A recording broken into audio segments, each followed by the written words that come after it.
पडगा-चिंबीपाडा ते श्री क्षेत्र आई एकविरा पायी पालखी सोहळा सोमवार दिनांक 5/1/2025 रोजी सकाळी पायी पालखी रवाना करण्यात आली। या पालखी सोहळ्यात मोठ्या संख्येने आई एकविरा भक्त पायी जात असतात। आई एकविरा पडगा-चिंबीपाडा पालखीचे अध्यक्ष मान्य श्री विनोद रामचंद्र भांगरे साहेब, उपाध्यक्ष मान्य श्री गौतम दुंदाराम पाटील साहेब, गुरुवर्य कृष्णाजी नारायण भांगरे, बाबाजी भगत, मान्य श्री नितीन पाटील साहेब, मान्य श्री भगवान रामचंद्र भांगरे साहेब, मान्य श्री अमोल जाधव साहेब, संजय भांगरे, मान्य श्री सुनील भांगरे, मान्य श्री विजय भांगरे, मान्य श्री राकेश पाटील साहेब, मान्य श्री अनिल भांगरे, मान्य श्री रुपेश तरे, मान्य श्री गणेश भांगरे, मान्य श्री सुनील भांगरे, केतन भांगरे, मान्य श्री रामदास शालिक दलवी, माजी उपसरपंच सावध, तसेच मान्य श्री रामदास दलवी साहेब यांच्या निवासस्थानी दुपारी भोजनाची व्यवस्था करण्यात येते। तसेच मान्य श्री रामदास दलवी साहेबांनी आलेल्या पाहुण्यांचे शाल व श्रीफळ देऊन स्वागत केले। तसेच मान्यवरांनी थोडक्यात मनोगत व्यक्त केले।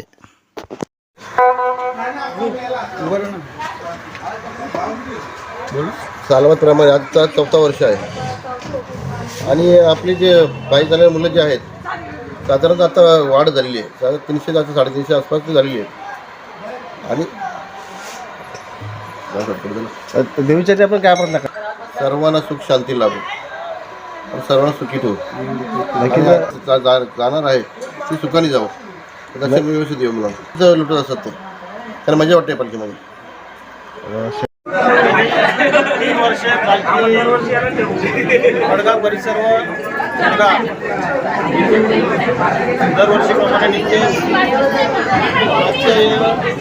या पालखीचं 4थं वर्ष आहे। आमचे अध्यक्ष विनोद भांगरे, बाबाजी भगत आणि माजी सरपंच रामदास दळवी यांचे असे योगदान आहे। त्यांनी आम्हाला सहकार्य केलेले त्या सर्वांचे अध्यक्ष आणि उपाध्यक्ष बाबाजींचा आणि सर्व साई एकविरा भक्तांच्या तर्फे मी त्यांचे आभार व्यक्त करतो।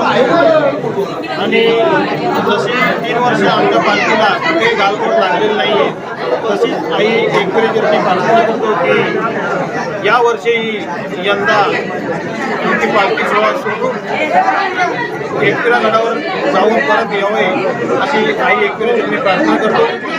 आणि जसे येणारे जे एकविरा भक्त आहे त्यांच्याही मनापासून आभार व्यक्त करतो की गेले 4 वर्ष झाले ते सातत्याने आमच्याबरोबर पायी येतात, त्यांचेही मनपूर्वक धन्यवाद व्यक्त करतो।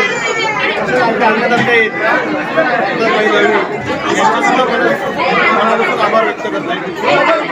आई एकविरेच्या चरणी प्रार्थना करतो की काही गालबोट न लागता आमची पालखी सुखरूप जशी नेते तशीच परत येऊ हीच आई एकविरेची प्रार्थना आणि आभार व्यक्त करतो।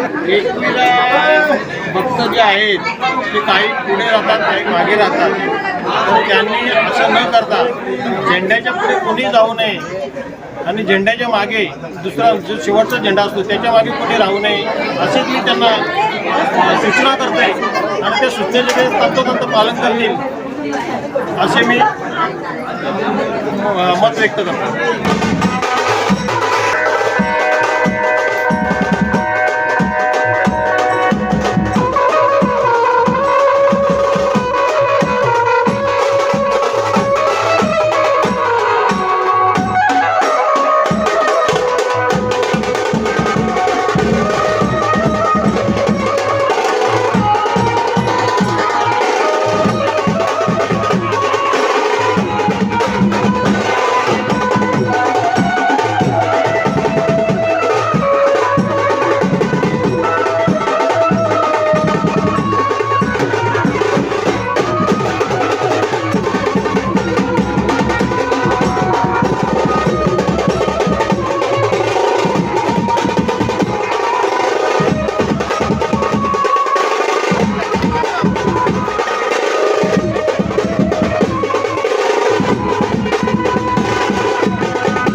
बोला सदानंदाचा